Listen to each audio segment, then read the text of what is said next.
Good day to everyone, to all my students. Welcome to Philo 101. And in this course, we are acquainted about what is ethics or how to live a good life. Now, before we start with our lesson proper, allow me first to start with the philosophy. Since that our course is Philo 101, so we have to start with what philosophy is all about, right? So, shall we start here? So here uh, in this picture, we know already this is one of the great masterpieces of a certain um, sculptor in the name of Auguste Rodin, no? The thinker. Since that in philosophy, we are not here to only to philosophize, but we are also here to think. Okay. So what is philosophy? Uh, so allow me to introduce myself. I am Sean Xavier Alquilita, so I'm a graduate of Master of Philosophy from the University of San Carlos. Okay, so let's start here.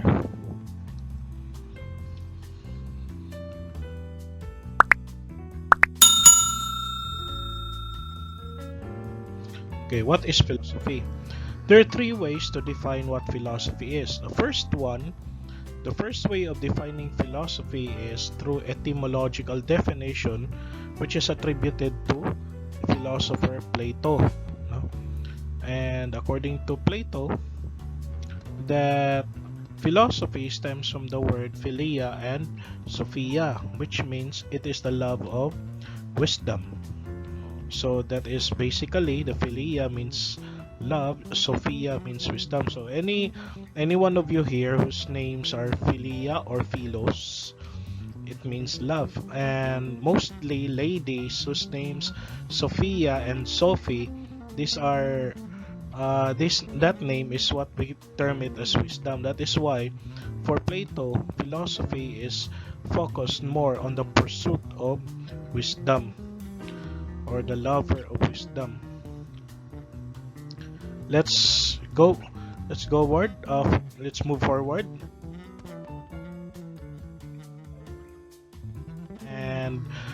And we have to consider here Aristotle, the second way of defining philosophy. No? And for Aristotle, he defined philosophy in a scientific definition. Apart from his teacher, Plato, because Plato was Aristotle's teacher for 17 long years. But with you, I'm just only your teacher for only for 3 months. We'll be only up until this coming December, and our finals will be on December 23. No? But Aristotle was a student of Plato for 17 long years. Now, Aristotle defined philosophy in a scientific definition. And according to Aristotle, that philosophy is the science of all things and their causes under the aid of reasoning alone. Since it is the science, no? It's a knowledge to get to know about the things, and not only to get to know about all things, but also their causes. So if we're trying to know the cause, we have to ask first the question why, no? Since we're talking here about the cause, the first question starts with why, and from there we can arrive at a certain thing. We can arrive at a certain knowledge behind the why, or the question concerning about why, no? That is cause, under the aid of reasoning alone. So the tool here is basically our intelligence. This one, intelligence. Now, next. So the third way of defining philosophy is existential definition. That for the existentialists, the main purpose of philosophy is to search the meaning of life. What is life all about? Or why am I here? Questions about, it's not talking now about the wisdom, it's not talking about the cause, but it's talking about life. Because philosophy is a way of life. It's not only about thinking, it is not about philosophizing, but it's talking about a way of life and how you live through it. Now, for the existentialist, what's the meaning of life? Why am I here? What's the purpose of my existence? So that's the basic question about the why, no? For the existentialists, no? So shall we move further? Now, for Karl Jaspers, now sorry if the quote is being covered here. I guess I'm recording here, but I have myself in the bottom right of the picture. But anyway, I have to reiterate further. According to Karl Jaspers, a philosopher, an existential philosopher, he said that in philosophy, questions are more important than answers.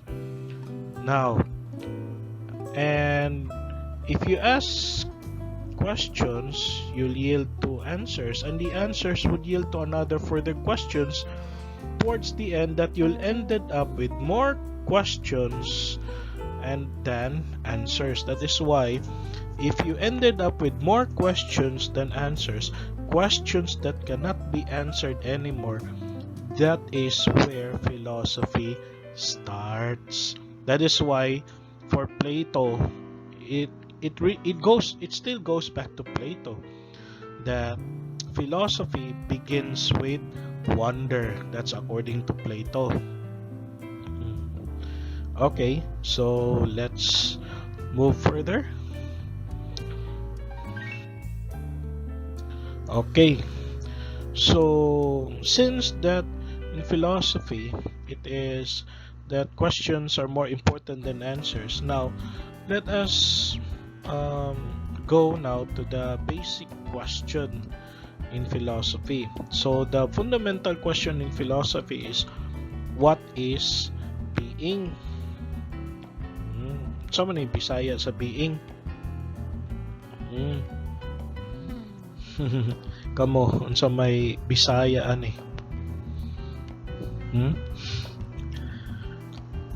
Okay.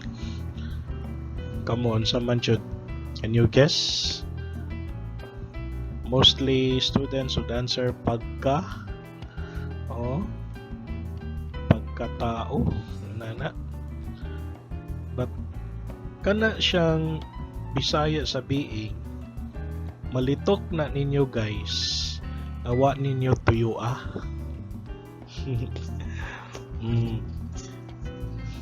Malitok na ninyo, awa ninyo na tuyua. Saman, any wild guess? Okay, I have a story in my classroom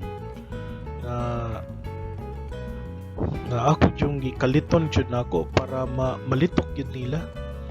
Ako yung inon there was one student at the back ang siyang gitudlo ana yun nga unsay Bisaya sa being, gikalit yun ako. Ko answer unsa to ko answer unsa to gisulti na nimo gisulti kanang kuan siya, very good kuan mo na siya being mo ni Bisaya sa being kuan kuan. That's why I told you, malitok na ninyo nga wa ninyo tuyo That is why when you say kuan, it's talking about something. Kini man good si kuan, si Juan ba naman to siya ki kuan niadto sa siya sa kuan nga na siya gibuhat kana man kuan magod kanang iyang gibuhat kay kuan nga niadto siya sa kuan. Yun na. Okay, so let's move further. There are 3 questions about being. So it starts with the fundamental question, what is being? Then being could either be of 3. What is God? There are 3 fundamental questions. Starts, what is God? What is the world? And what is man? And so from here, we are now dealing with the branches of philosophy. 3 branches of philosophy. Okay, so the philosophy that deals on the study about being is what we call it metaphysics, or otherwise ontology, no? So that is the study about being. Metaphysics or ontology is a branch of philosophy that deals on the study about reality. So if the question starts with is this real? So I'm talking here the reality. So the world that I'm living here is real. Do anything that I see is real? Nana ba? Or is the way the question is this real? What I see is real, or is just only an illusion? No. So which is which? There are many schools of thought here. If you are an idealist, you can say that the world here is not real. This is only an illusion. But if you're a realist, you can say that the world that we're living here is real. So which is which? The next one here is God. No? The branch of philosophy that deals on the study about God is what we call the theodicy. Theodicy. Not theology, but theodicy. So there's a great question, the great difference between theology and theodicy. Because when you say theology, it is a study about God on the basis of faith, pagtuo. Excuse me. And theodicy, on the other hand, that is attributed by a philosopher, Christian Wolff, that theodicy is the study about God on the basis of reasoning alone. So the question is whether God is, you can say that you might be a theist because you believe that God exists. But if you say God is not, you might be an atheist. But if you say God cannot be known, you might be an agnostic. You're not sure. You can say that since God is infinite, our mind is finite, then our mind cannot surpass. And then in the end, you can say, I don't know. Or you have no interest in God at all. So that is theodicy. The next one is the cosmology. No, cosmology is the study about. It's a branch of philosophy that deals on the study about the universe. Where's the universe came from?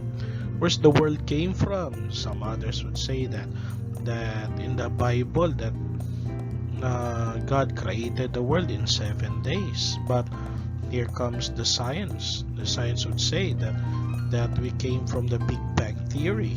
So which is which? No? How can we reconcile the scientific truths to our own faith? And this is where cosmology starts. This is where cosmology begins, because cosmology is trying to reconcile with the ideas about faith concerning about the origin of the universe, the origin of the world, and at the same time with the scientific explanation about scientific explanation about the origin of the material things. The next one is the what is man. So this is your subject. This was your subject when you were senior high school. No? What is man? So this is what we call it, the philosophy of the human person. I'm so sorry, but medyo natabunan. Philosophy of man, or philosophy of the human person. So what makes man truly human? To be human is to be more than a man. Yeah, to be a man doesn't necessarily mean to be human. So what is the basis of our humanity? Oh, ano ang basihan sa ating pagkatao, no? This is where philosophy of the human person begins. Okay. So this is it.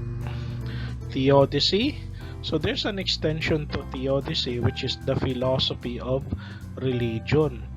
So philosophy of religion is a special branch of philosophy that deals on the evaluation and appreciation of man's relationship to God, as well as the existing religions around the world. So yeah. Cosmology is a branch of philosophy that deals on the principles concerning the origin of the universe. Theodicy is a study about God on the basis of reasoning alone. Metaphysics or ontology is a branch of philosophy that deals with the study of the ultimate principles governing all things, and also a study of reality. Okay, let's move further. So let's move now to the what is man. So what is man? Here we have to say a classical description about man. This is based on Aristotle. According to Aristotle, that man is he who, number one, is a man is he who thinks and acts.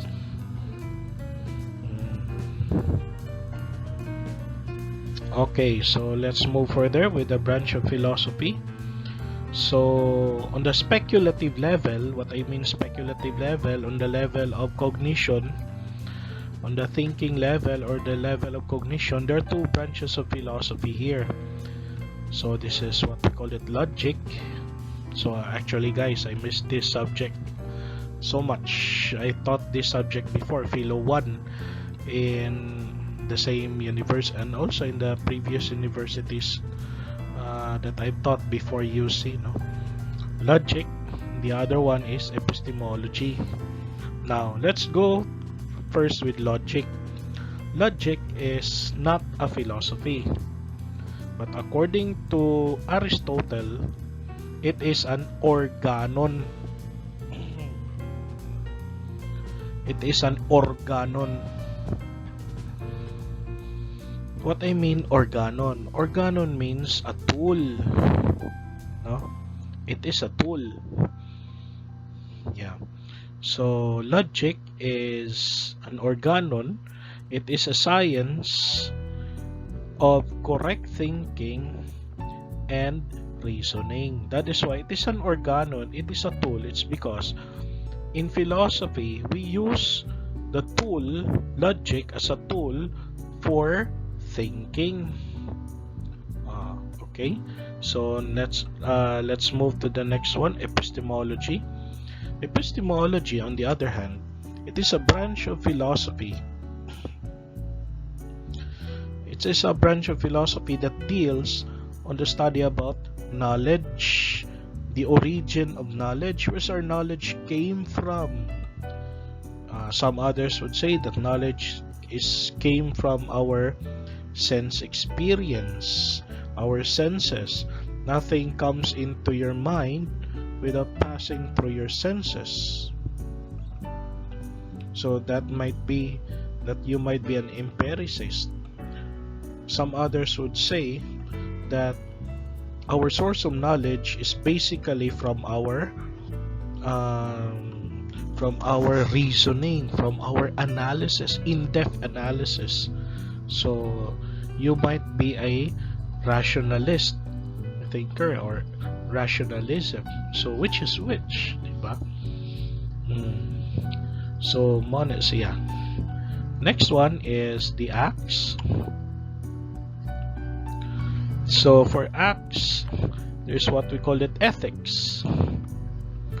So this is our main subject, ethics.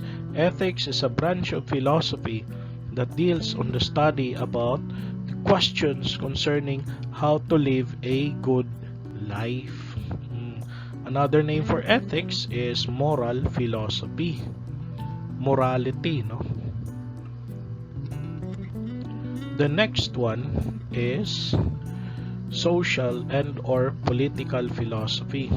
So it is a branch of philosophy that deals on the study about politics, deals on the study about society, how to live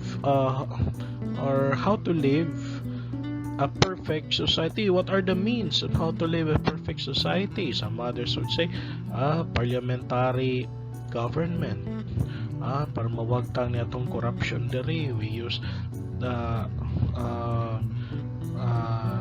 parliamentary system, federal system. So this is where political philosophy comes in, diba?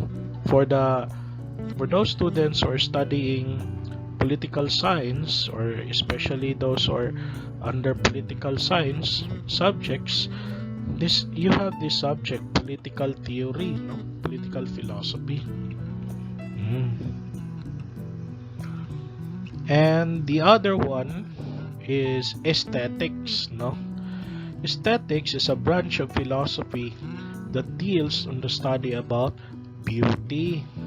What is beauty? What does it mean to be beautiful? And aesthetics could be there to help you to think about anything what is beauty. Okay. So you have it here. Philosophy of the human person. It's a branch of philosophy that deals on the study of man and of his existence. Logic is the science of correct thinking and the principles of reasoning. Epistemology is a branch of philosophy that deals on the theory of knowledge. Ethics and or moral philosophy is a branch of philosophy that deals on the principles guiding human acts and how to live a good and a moral life. Social and or political philosophy is a branch of philosophy that deals on the social principles to create an ideal society to govern, and also to study on man's place in the society. Aesthetics, on the other hand, is a philosophy dealing on art and beauty. Okay. Actually, guys, in philosophy, there are two divisions, no? We have the Eastern philosophy and as well as on the Western philosophy. But there are many Oriental, or another name for Eastern philosophy is the Oriental philosophy, no?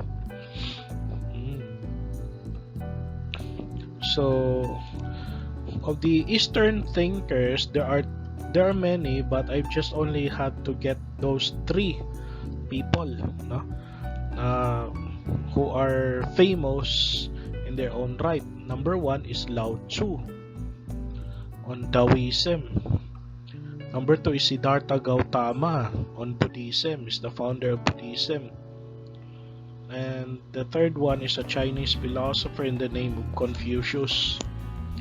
In Western philosophies, there are four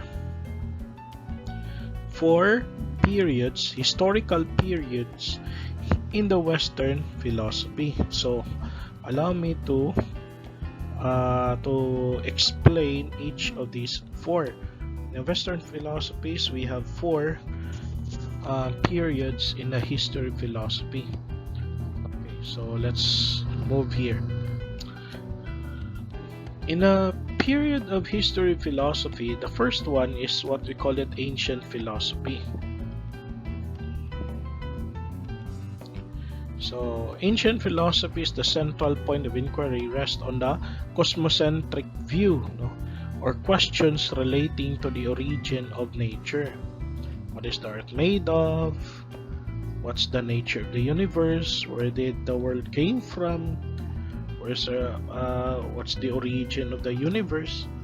So all those philosophers in the ancient philosophy long time ago, starting from 500 BC or even 600 BC to the time when Christ, to the time of Christ, no, until 100 AD, no. So cosmocentric view. So some others would say that the world is made, that the earth is made up of water. That's according to Thales. The other one says that it is made of void. Anaximander. So some others would say, Anaximenes would say, no, it is made of it's made of water. It's made of air. Some others they say that the reality changes, so you cannot step into the same river twice. So our universe, our world, is the symbol of fire. Oh, Heraclitus, no? So that's it. And then in the ancient philosophy, of all the philosophers in the ancient philosophy, only those two stood before the rest, no? Ang pinakasikat, three, di ay tulo. Number one, Socrates, Socrates, Plato, and Aristotle. Now, after ancient philosophy, we have now medieval philosophy. It's also known as Christian philosophy, because in medieval philosophy, it started during the time after Christ ascended into heaven.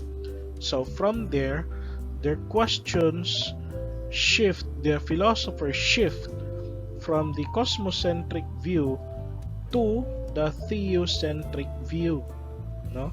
So instead of the world, instead of the earth, instead of the universe, their focus now is more about God, on a theocentric view. And in medieval philosophy, there are many philosophers, no? Mostly the fathers of the church, no?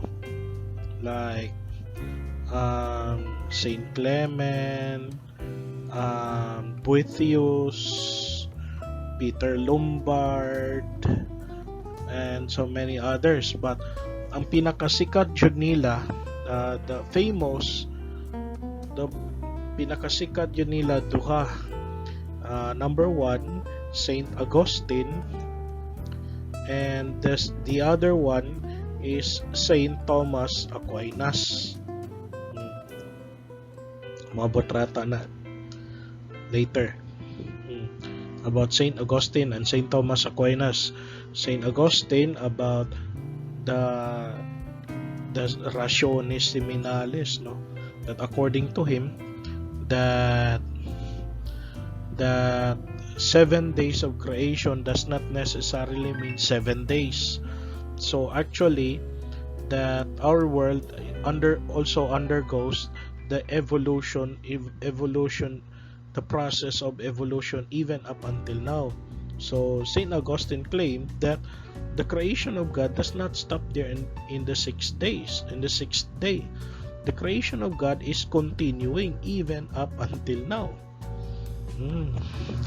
That's rationis seminalis. For Saint Thomas Aquinas, what is famous about his theory is basically the natural law. Anyway, maabot na siya sa ethics, natural law theory. Now, from medieval philosophy, let us jump over now to the modern philosophy. So from the point of question about God, the thinkers swayed away from the nature and God because the focus is much more now to the questions concerning man, anthropocentric view of inquiry. That is why the father of modern philosophy, it is a mathematician in the name of René Descartes. So kinsay mathematician diha, kinsay engineer diha. Kanang nag-imbento ng Cartesian plane, siya na, René Descartes. He's also a philosopher. As a philosopher, he was also a teacher of Queen Christina of Sweden, and the Queen ordered Descartes to lecture him philosophy. On what time?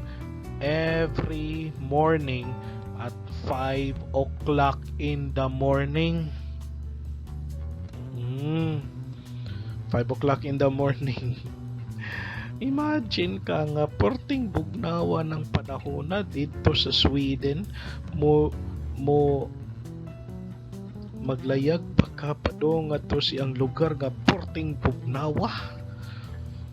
Unya, para lang ikay mo tutor sa usa ka reyna. Unya, ang imong topic philosophy lang. Well, mo na gitawag nga face-to-face class. Unlike karon, madaraman diri sa ang tutorial diri sa laptop. Pwede sa inyong cellphone. But during the time before, moadto jud ka. Tutorial yun, face-to-face yun. Pero mo po na hinungdan sa kamatayon ni René Descartes. What happened to René Descartes? What happened to him? He suffered of pneumonia. Pulmonya tungod sa kabugnaw. Yun. Tungod sa kabugnaw, nagian pag-ubon, sip-on, dito, nagkatubig-tubig ng lungs, hinungdan siyang kamatayon. That's why, that's the reason, that's the cause of his death. Pneumonia, because of his habit of waking up early in the morning to go to the castle of a certain queen who wants to learn philosophy. So that is it. He's the father of modern philosophy. Started from somewhere in 1400s until 1800, no? In the 19th century. So from there, from the 19th century, from the shift of man, from the shift of the questions concerning man, which is anthropocentric view of inquiry, it goes to the questions concerning the meaning of life, and from there contemporary philosophy began in that period. Mona, those people who began that way of thinking about the meaning of life were the existential philosophers, existentialist thinkers. Muna, is a period of contemporary thinking focuses more on the questions concerning the meaning of life. Language, muna gitaw nga linguistic philosophy or the philosophy of language. Muna mo na diha ang hermeneutics, the philosophy of interpretation, how to interpret the text. Then in the contemporary philosophy, we are already using technology that someday or somehow mga retrench ng mga trabahante. It's because companies, para maka-save lang sa ilahang money, aron sila maka-save silang kwarta, di di na sila mugasto pa sa pampasweldo sa tao, and then from there they use technology. Maubot yun ang punto nga kanang mga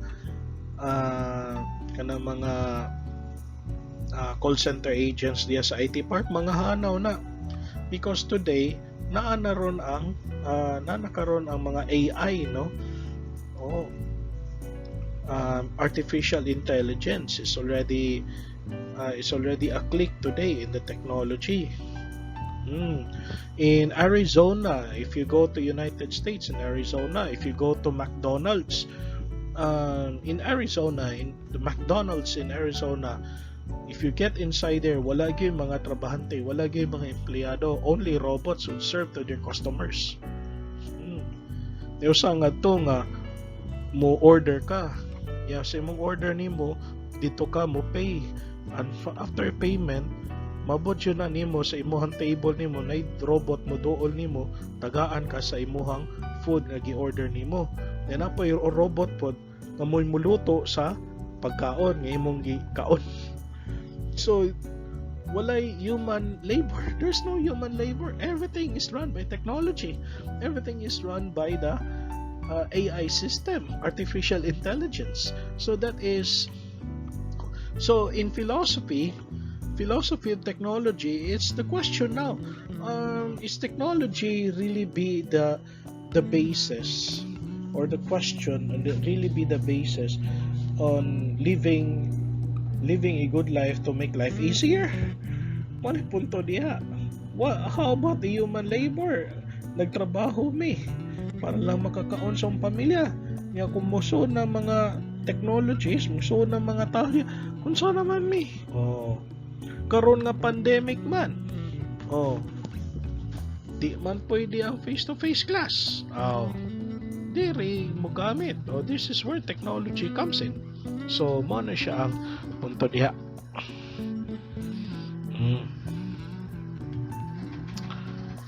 Okay.